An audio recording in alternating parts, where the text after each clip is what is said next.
जय श्री राम। गोचर गोचर एक बहुत ही महत्वपूर्ण साधन है, एक टूल है, जिसके द्वारा घटना क्या घटित होने वाली है, कब घटित होने वाली है, उसका अंदाजा लगाया जाता है। आज हम ऐसे ही एक गोचर से संबंधित घटना के बारे में बात करेंगे, एक ऐसे इवेंट के बारे में बात करेंगे जो ट्रांजिट काफ़ी बुरा परिणाम दे सकता है, देता है सामान्यतः। कैसे उसे कुंडली में देखते हैं, क्या प्रिपरेशन हम पहले से कर सकते हैं, क्योंकि यदि हमें पहले पता हो तो उसी के अनुरूप आचरण करके हम उसे शायद कुछ हद तक कम कर सकते हैं। तो आज इसी विषय के बारे में बात करेंगे और विलंब नहीं करते हैं, आरंभ करते हैं आज की यात्रा।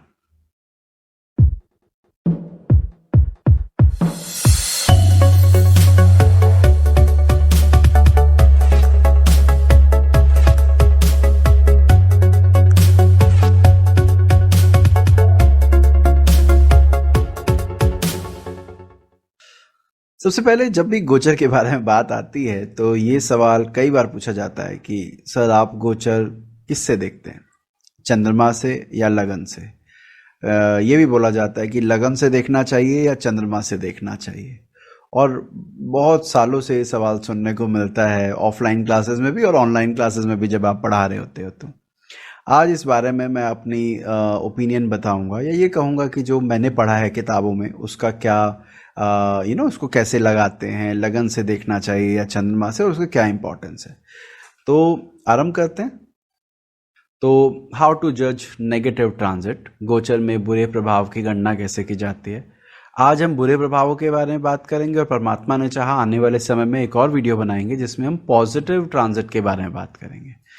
तो वही सवाल जो मैंने थोड़ी देर पहले आपसे कहा कि बहुत लोग पूछते हैं, वो ये है कि हमें ग्रहों का गोचर किससे देखना चाहिए।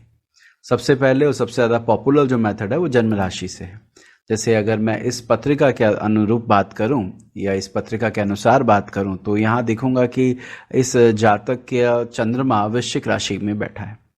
मान लीजिए मुझे बात करनी है शनि के करंट ट्रांजिट की या मंगल के करंट ट्रांजिट की। फिलहाल मंगल सिंह राशि में गोचर कर रहा है, तो मैं कहूँगा कि जन्मकालीन चंद्रमा से 10वें घर में मंगल का गोचर है।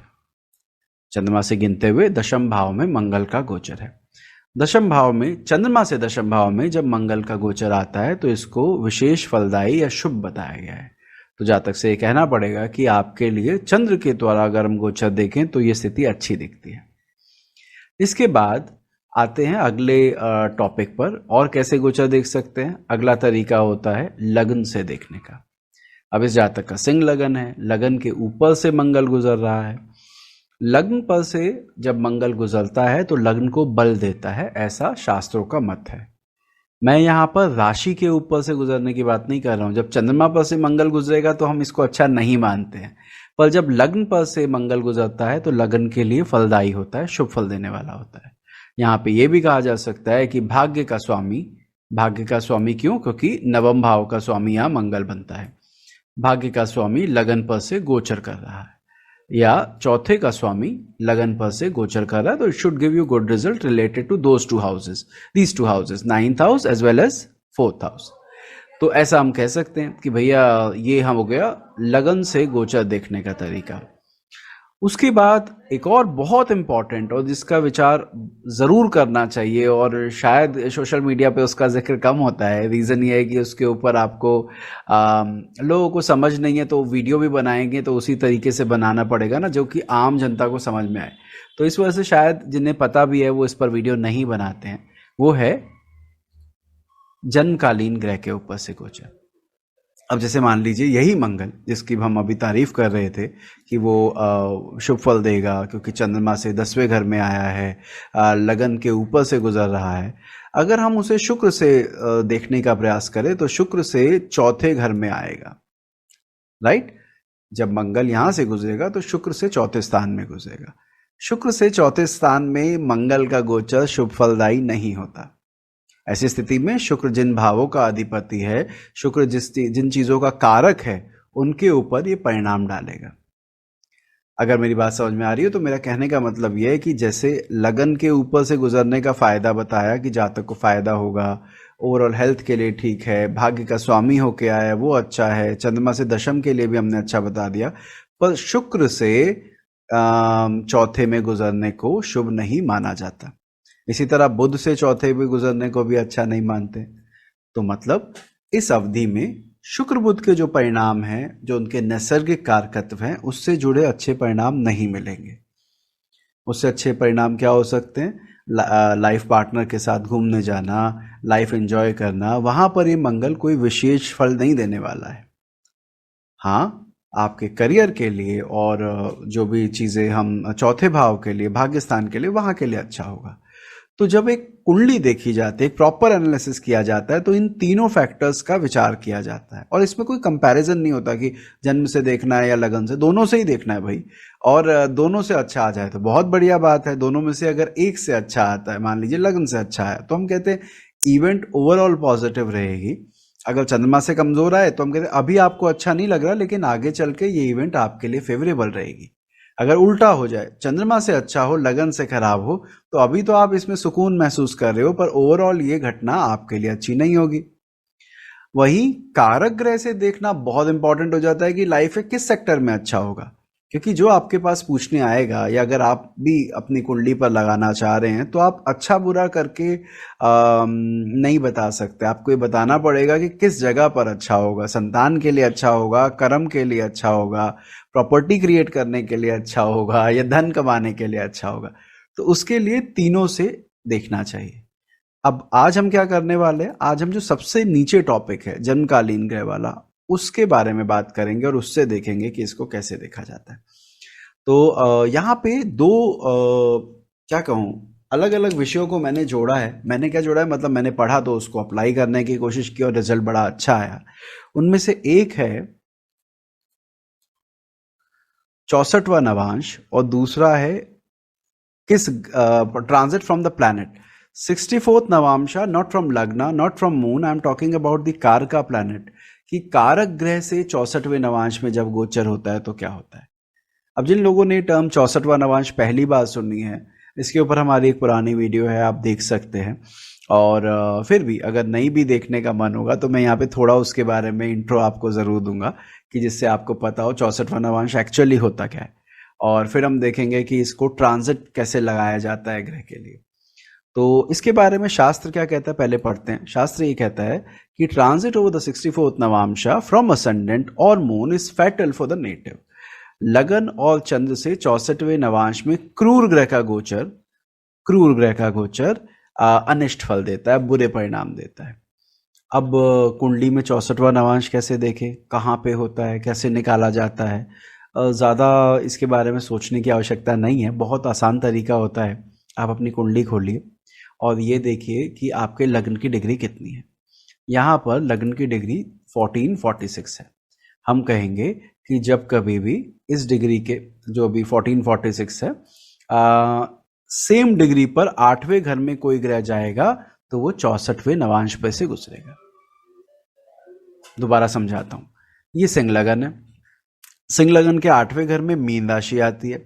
अगर कोई क्रूर ग्रह मीन राशि पर से गुजर रहा होगा और उसकी डिग्री 1446 के आसपास होगी, एक डिग्री आगे पीछे भी चलेगा, तो वो 64वें नवांश पे से गुजरेगा और वो अनिष्ट फल देने वाला होगा। ये मैं पहले भी इसके ऊपर, जैसे मैंने कहा कि वीडियो में बना चुका हूँ, तो मैं चाहूँगा कि जो लोग नए हैं वो उसको एक बार देखें तो वो ज़्यादा क्लियर हो जाएगा। इसी तरह से जैसे लिखा है कि लगन और चंद्र से 64वां नवांश, तो जितना चंद्रमा की डिग्री है, जैसे यहाँ 13 डिग्री 32 मिनट है, तो हम कहेंगे इससे 8वां घर, यानी 1 2 3 4 5 6 7 8, यानी मिथुन राशि। तो मिथुन राशि पर जब भी कोई क्रूर ग्रह 13 डिग्री के ऊपर से गुजरेगा तो ये नेगेटिव रिजल्ट देगा जातक को। ये हमने क्यों लगाया? क्योंकि लग्न और चंद्रमा से गोचर देखा जाता है, जैसा कि यहाँ पर लिखा हुआ है। अब मैंने क्या देखा जब मैंने इसको कुंडली पर लगाना आरंभ किया, कि केवल लगन और चंद्रमा की बात नहीं है, ये सभी ग्रह से 64वें नवांश में गोचर बुरा परिणाम देता है। कैसे देता है, कैसे देखते हैं, आइए कुछ एग्जाम्पल से समझते हैं। जैसे मान लीजिए ये पत्रिका है। ये पत्रिका है 25 मई 1972 की, सुबह 6 बजे का जन्म है, मुंबई का। इनका लग्न वृषभ है, लग्न में सूर्य शनि है, दूसरे भाव में शुक्र मंगल है, तीसरे में केतु है, 12वें में बुध है, और जस्ट अ सेकेंड, 12वें में बुध है, छठे भाव में चंद्रमा है, 8वें में बृहस्पति है, नवम में राहु है, और तीसरे भाव में केतु है। तो ये कुंडली है। और इस कुंडली में खास बात क्या है कि ये जो सूर्य और शनि और ये जो शुक्र मंगल की युति है, इस पर ध्यान देते हैं। सूर्य शनि, यहाँ पर सूर्य बैठा है 10 डिग्री का। जब आप कुंडली बनाएंगे तो आप देखेंगे कि 10 डिग्री पर सूर्य नजर आएगा, और 15 डिग्री पर, 15:42 पर शनि महाराज बैठे। अब इसका क्या मतलब है? इसका मतलब ये है, अभी तक हम क्या कर रहे थे, लगन से देखा था। अब सूर्य 10:44 का लगन में है, तो जब भी कोई ग्रह सूर्य से 8वें घर में 10 डिग्री का गुजरेगा और वो क्रूर ग्रह अगर होगा, तो वो डेफिनेटली सूर्य के ऊपर, या सूर्य जिन चीजों का प्रतिनिधित्व करता है उसके ऊपर बुरा परिणाम डालेगा। ओके। इसी तरह शनि की डिग्री यहां पर 15:42 है, तो जब भी कोई ग्रह, क्रूर ग्रह क्षमा कीजिएगा, तो धनु पर से गुजरेगा और उसकी डिग्री 15:42 के आसपास होगी, तो वो भी बुरा परिणाम डालेगा शनि के ऊपर या शनि से जुड़े कारकत्व पर। अब इस जातक के साथ हुआ क्या? ये गोचर जब शनि का यहाँ पर आया, वो लगभग 31 जनवरी से लेके 11 जुलाई 2018 के बीच था। शनि महाराज धनु राशि में गोचर कर रहे थे, और उनकी डिग्री 10 डिग्री से चालू होकर आरंभ होकर 15:42 16:40 के बीच में उस समय झूल रही थी। इस अवधि में इस जातक के साथ क्या हुआ? इस जातक का नवमेश है सूर्य, और नवम का कारक भी होता है सूर्य, पिता का कारक सूर्य को माना जाता है। कुछ लोग 10वें घर से सूर्य पिता को देखते हैं, तो यहाँ दशमेश भी सूर्य शनि है, और सूर्य कारक माना जाता है। तो जब शनि वहां से गोचर कर रहा था, उस अवधि में इनके पिताजी की तबीयत काफी खराब हुई, हॉस्पिटल वगैरह के चक्कर लगे, ठीक होकर वापसी आने के योग बने, फिर दोबारा तबीयत खराब हुई, मतलब बहुत परेशान इन्हें रहना पड़ा, और जुलाई आते आते उन्होंने अपने शरीर को त्याग दिया। तो यहाँ पर जब ये गोचर शनि का यहाँ से गुजरा, उस अवधि में ये परेशानी इस जातक को देखने को मिली। इसी डिग्री के बीच 10 डिग्री से लेकर 16:40 के बीच में वो चल रहा था, तब ये इवेंट हुई। इसके बाद आगे बढ़ते हैं, एक और कुंडली पे समझते हैं इसे। ये कुंडली है 20 जुलाई 1962 की, शाम को 5:40, सूरत का जन्म है। धनु लग्न है, दूसरे भाव में शनि केतु है, तीसरे में चंद्रमा गुरु के साथ विराजित है, छठे घर में मंगल विराजित है, 7वें घर में बुध है, 8वें में सूर्य राहु है, और 9वें में शुक्र है। अब इस जातक के साथ क्या हुआ? इसके गुरु चंद्रमा की डिग्री पर ध्यान दीजिएगा। जब आप ये कुंडली बनाएंगे तो देखेंगे गुरु 18 डिग्री 49 मिनट का है कुंभ राशि में, और चंद्रमा 14 डिग्री 39 मिनट का है।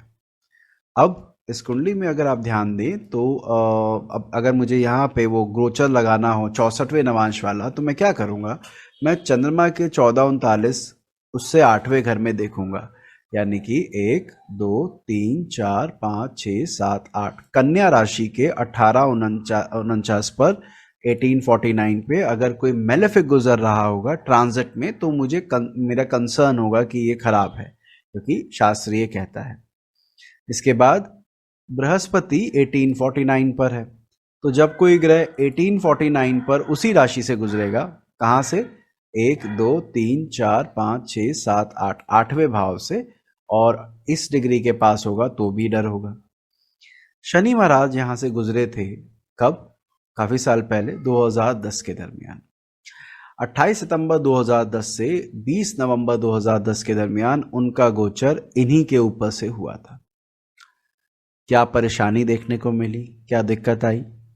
यहां पर चंद्रमा मां का कारक ग्रह है, और बृहस्पति चौथे भाव का स्वामी है। तो चौथे भाव का स्वामी और चौथे के कारक, शुरुआत हुई 13-20 जब शनि ने क्रॉस कर लिया, उसके बाद से पहले वो चंद्रमा के ऊपर से गुजरा, फिर थोड़ा और आगे बढ़ा तो वो गुरु के ऊपर से भी गुजरा, जो कि चतुर्थेश है। ये अवधि ऊपर से गुजरा, मैं कहने का मतलब ये है कि वहां से नहीं, उससे 8वें घर से गुजरा, सेम डिग्री पर से गुजरा, जो डिग्री ये अभी आप स्क्रीन पर देख रहे हैं। तो जब ये उन डिग्री से गुजरा तो परेशानियां माँ को बहुत ज्यादा आई, घर से इसे दूर जाना पड़ा, माता की तबीयत नासाज हुई। परमात्मा की कृपा से कोई अप्रिय घटना नहीं हुई, माता इनकी उस समय बच गए।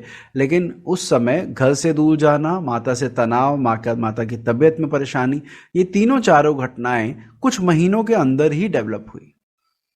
तो गोचर पर ध्यान देना इसलिए जरूरी है। और केवल खाली शनि कन्या पर से गुजर रहा है तो कन्या को नहीं देखना, ये भी देखना है किस घर के इसके मालिक से 8वें में शनि गुजर रहा है और कितने डिग्री पर गुजर रहा है।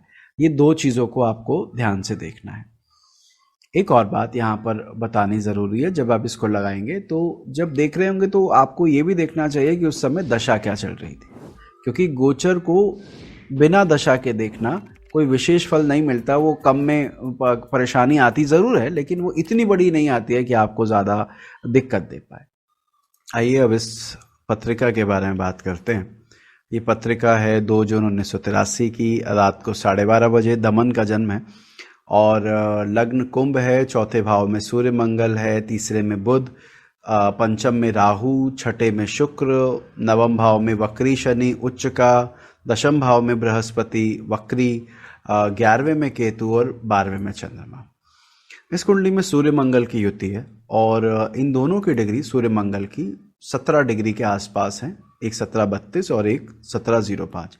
आप ये भी कह सकते हैं मंगल पूरी तरह से कंबस्ट है, क्योंकि 1705 और 1732 में कोई खास अंतर नहीं होता, काफ़ी क्लोज हो गए हैं।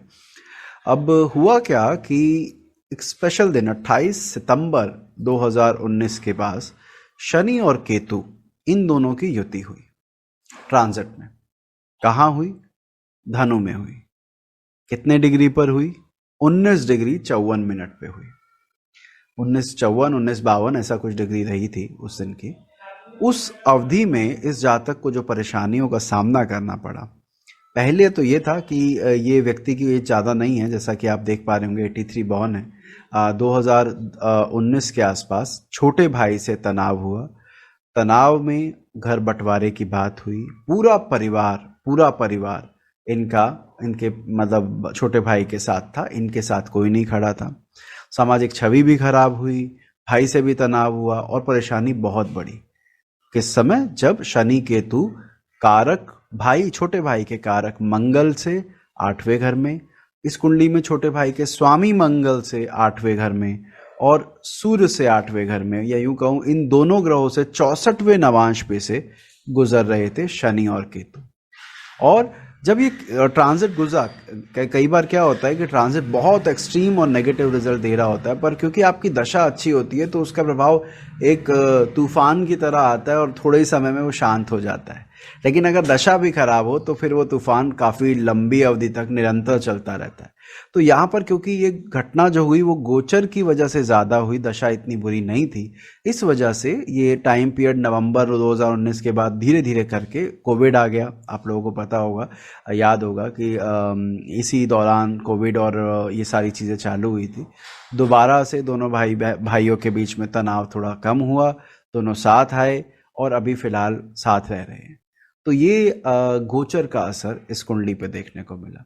ऐसे ही एक और कुंडली में आपको दिखाता हूँ। यहाँ पर समस्तीपुर का चार्ट है 13 मार्च 1969 का, और रात को 11 बजे समस्तीपुर का जन्म। वृश्चिक लगन, तीसरे भाव में चंद्रमा, चौथे में बुध सूर्य, छठे में पंचम में राहु, छठे में नीच का शनि शुक्र के साथ और 11वें घर में गुरु केतु। इस चार्ट में शुक्र 2 डिग्री का है और शनि 0 डिग्री और 42 मिनट का, दोनों की कंजंक्शन काफी क्लोज है। और सूर्य शनि की युति 19 नवंबर 2014 के दिन, शनि सूर्य की युति 19 नवंबर 2014 के दिन वृश्चिक राशि में हुई। एग्जैक्टली आपके बर्थ चार्ट के इन दो ग्रहों की डिग्री के बराबर से ही 2-0 के बीच में कहीं से वो गुजरे। अब क्योंकि वो वहां से गुजरे तो वो इनके जीवन में, वैवाहिक जीवन में भी और पारिवारिक जीवन में भी, चौथे भाव को लेकर और सप्तम भाव को लेकर बहुत ज्यादा हानिकारक रही।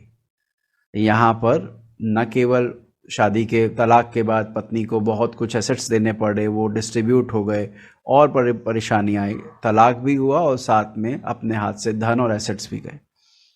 तो क्या ये घटना होना लिखा था या क्या ये सिर्फ केवल गोचर की वजह से हुई? तो यहाँ पर आप देखेंगे कि अगर जब ये शनि गुजर रहा होगा वृश्चिक पर से, तो वो लगन के ऊपर से भी गुजर रहा था, वो सप्तम को देख भी रहा था और सप्तमेश कुंडली में पहले ही एक नीच ग्रह के साथ बैठा है, यानी चीजें पहले से कमजोर थी। ट्रांजिट ने बस उसमें अपना रोल प्ले करते, वो कहते आग में घी का काम किया। पहले से ही परेशानी थी और जैसे ही वो गोचर आया वैसे स्थिति बिल्कुल कट ऑफ हो गई और जातक को काफी समय तक उसकी वजह से सफर भी करना पड़ा। तो जब आप कभी भी कुंडली देखें तो हमेशा ग्रह की डिग्री देखें, उससे 8वें भाव में देखें कि कोई क्रूर ग्रह गोचर तो नहीं कर रहा है। अगर आप ये देखेंगे तो रिजल्ट काफी सही आएगा। अब इस नियम को लगाने से पहले कुछ और बातें कि कब होगा ये अधिक प्रभावशाली, कैसे इसको देखना चाहिए। देखिए, जब हम कहते हैं ना कि कोई क्रूर ग्रह का गोचर आपके अष्टम पे से हो तो ये दिक्कत आएगी, या किसी ग्रह के 8वें से क्रूर ग्रह गुजरे तो दिक्कत आएगी, तो थोड़ा सा लॉजिकली हमें सोचना चाहिए कि सूर्य एक साल में पूरी कुंडली पर से घूम जाता है, 12 भावों को कवर कर लेता है। सूर्य को एक क्रूर ग्रह माना जाता है। इसका मतलब है कि आपका कोई भी लग्न हो, कोई भी डिग्री हो प्लैनेट की, कहीं पर भी प्लैनेट बैठे हो, पूरे साल में एक बार तो सूर्य वहां से उसके 8वें घर से गुजरेगा ही गुजरेगा। तो क्या हमें सूर्य के गोचर जब जब वहां से गुजरे तो टेंशन लेनी चाहिए? अगर आप ऐसे करेंगे तो आप जी नहीं पाएंगे, क्योंकि 9 ग्रह प्लस आपका लग्न, उनसे 8वें भाव पर से गोचर आप देखेंगे तो एक साल में कम से कम ऐसे कई मौके आएंगे जब वो वहां से गुजरेंगे और बिना बात की चिंता आपकी बढ़ जाएगी। तो क्या इसको इग्नोर कर देना चाहिए? तो मैं वो भी नहीं कह सकता हूं, पर आपको समझना होगा। अभी जो 3-4 एग्जाम्पल मैंने आपको दिखाया उसमें शनि का रोल बहुत इंपॉर्टेंट था।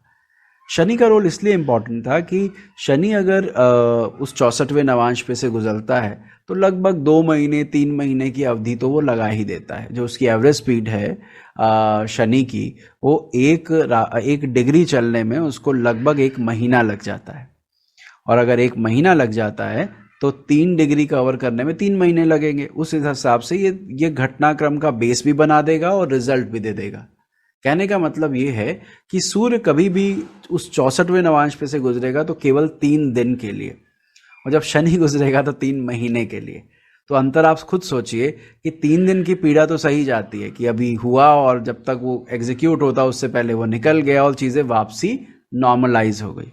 लेकिन अगर शनि गुजरेगा तो 3 महीने में बहुत चीजें कर सकता है, बहुत कांड कर सकता है। तो ये जब भी गोचर आए इस बात का ध्यान रखिएगा। अगर सूर्य अकेला गुजर रहा है मत ध्यान दीजिए, लेकिन अगर सूर्य के साथ राहु भी है या सूर्य के साथ केतु उस डिग्री पे ट्रांजिट कर रहा है, या शनि राहु कर रहे हैं, या शनि केतु कर रहे हैं, तब उसको सीरियसली समझिए और उसके अनुरूप आचरण कीजिए कि जब तक वो गोचर है तब तक बड़ा रिस्क ना ले। जिस भी कारक से, आई रिपीट, जिस भी कारक से वो 8वें घर में गोचर कर रहा है शनि और उसके साथ जो भी XYZ प्लैनेट है, मेलेफिक प्लैनेट, तो उस अवधि में कोई ऐसा काम ना करे, कोई ऐसे निर्णय ना ले। अगर टाला जा सकता हो तो टाल दीजिए कि भाई जब तक ये समय निकल नहीं जाएगा तब तक मैं आगे नहीं बढ़ूंगा। चाहे वो प्रॉपर्टी खरीदना हो, चाहे वो विवाह हो, अगर टाला जा सकता हो तो ऐसी चीजों को टालना चाहिए। तो इस बात को ध्यान रखिएगा, ब्लाइंडली किसी भी रूल को फॉलो मत कीजिए, चाहे मैं बता रहा हूँ चाहे कोई और बता रहा हो। आप थोड़ा लॉजिकली समझें उसको कि ये चीज़ कितनी अप्लाई हो सकती है, कब अप्लाई हो सकती है, तो आप ज़्यादा बेहतर परिणाम देख पाएंगे। अब ये आपके लिए चार्ट है। अच्छा, उस पर आने से पहले 2 बातें और मैं खुद ही भूल गया था, लेकिन ये प्रेजेंटेशन में बताना ज़रूरी है। कब कब ज़्यादा ध्यान दें भैया? ध्यान तब आप ज़्यादा दीजिए जब कभी भी कारक ग्रह ही किसी भाव का स्वामी बन जाए। जैसे आखिरी कुंडली में आपने देखा होगा जो वृश्चिक लगन की थी, उसमें सप्तमेश भी शुक्र था और सप्तम का कारक भी शुक्र होता है, पत्नी का कारक भी शुक्र होता है। ऐसी स्थिति में उससे 8वें कौन गुजर रहा है, इसको जरूर ध्यान दीजिएगा। चौथे भाव का कारक अगर हम भूमि की बात करें तो मंगल को लिया जाता है। तो अगर चौथे भाव का स्वामी मंगल बन जाए और फिर मंगल से 8वें में कोई क्रूर ग्रह गोचर कर रहा हो तो विशेष ध्यान दीजिए।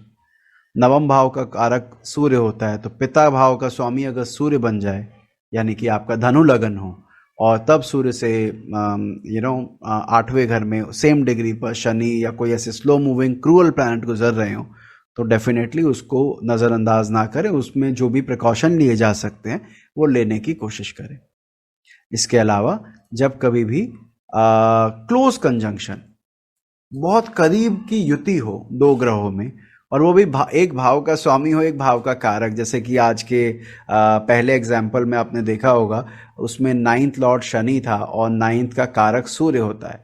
उन दोनों की युति क्लोज थी। क्लोज मतलब बहुत ज़्यादा क्लोज तो नहीं, 3-4 डिग्री का फर्क था, लेकिन इतना भी फर्क अगर है तो लगातार 2 नवांश गोचर करते करते वो असर डाल ही देगा। तो कहने का मतलब है, जब भाव के स्वामी की भाव के कारक से युति हो तब विशेष ध्यान दें, या आपके लग्न की डिग्री मान लीजिए 10 है और आपके 5वें घर में 5वें का स्वामी भी 10 डिग्री पर ही बैठ गया, तो फिर उस ग्रह से 8वें में क्रूर ग्रह का गोचर या 64वें नवांश का गोचर जरूर चेक करना चाहिए।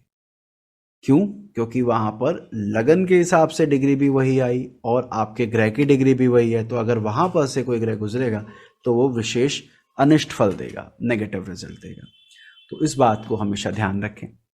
अब आपके लिए एक चार्ट है, ये आप देखें और आज जो आपने यहाँ पर सीखा है उसको अप्लाई करके कमेंट सेक्शन में ज़रूर बताइएगा। ये कुंडली है और आपने बताना है कि पिछले 1.5 साल में जीवन के किन क्षेत्रों में इनके लिए समस्या आ सकती है और उसका कारण भी बताइएगा। इसके अलावा टेलीग्राम ऐप पर अभी एक हमने ग्रुप फॉर्म किया है एस्ट्रोलाइज सूत्रास ऑथेंटिक के नाम से। 500-600 लोग उसमें हमारे साथ जुड़ भी चुके हैं, जहाँ पर कुंडलियों पर डिस्कशन और क्या कहूँ कि जो भी हमारे अच्छे स्टूडेंट्स होते हैं, जो स्कॉलर हैं, जो कहीं ना कहीं उनके पास कुछ ऐसा है जो वो आपके साथ बांट सकते हैं, तो वहाँ पर उनके ऑडियो शोज़ या उनके जो भी आर्टिकल्स वहाँ पे शेयर किए जाते हैं। अगर मन हो तो आप उसको भी ज्वाइन कर सकते हैं। आशा करता हूँ ये वीडियो आपको अच्छा लगा हो, आपको सीखने को मिला हो काफ़ी कुछ। यदि सीखने को मिला हो तो इस वीडियो को लाइक करना मत भूलिएगा। आपके लाइक हमेशा की तरह कहूँगा हमें बड़े प्रोत्साहित करते हैं कि हम जल्दी काम करें और अच्छा काम करें। यदि ज्योतिष संबंधित और जानकारी चाहते हैं तो आप इस चैनल को सब्सक्राइब कर सकते हैं यदि नए हैं तो, और बेल आइकन दबा दीजिएगा जिससे आपको हमारी नोटिफिकेशन थोड़ा जल्दी मिल जाए। वैसे तो वीडियो ही काफ़ी लेट आ रहे हैं, पर जब भी आए आपको इन्फॉर्मेशन मिल जाए। अगली बार मिलते हैं। वक्री ग्रह पर भी बात चल रही थी, अभी आगे उसके बारे में भी करना है। हो सकता है अगले वीडियो में हम अस्त और वक्री जब दोनों साथ होते हैं तो उसका क्या परिणाम होता है उसके बारे में बात करें। अपना ध्यान रखिएगा, मिलते हैं अगली बार। जय श्री राम। विपरीत राजयोग से जुड़े 13 इंपॉर्टेंट सवाल, यदि इनके बारे में जानकारी चाहते हैं तो ऊपर दिए गए इस वीडियो पे क्लिक करें और हमारी लेटेस्ट वीडियो के लिए आप नीचे क्लिक कर सकते हैं। मिलते हैं अगली बार। जय श्री राम।